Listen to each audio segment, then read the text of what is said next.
School में आज ma'am ने ऐसा भी क्या बोल दिया जो लाल परी सीधा घर आकर पढ़ाई करने के लिए बैठ गई।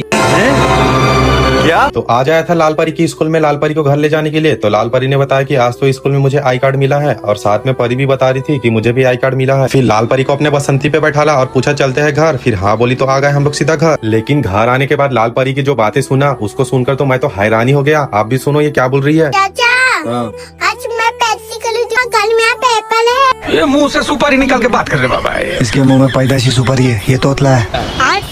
फिर एक सवाल पूछा, लाल परी तू पढ़ाई करके क्या बनेगी। मैंने फ्राई बनते ना दत्ता बलूनी। तो तेरे को हरामी समझता था, तो राम निकला रे, देव मानुस निकला।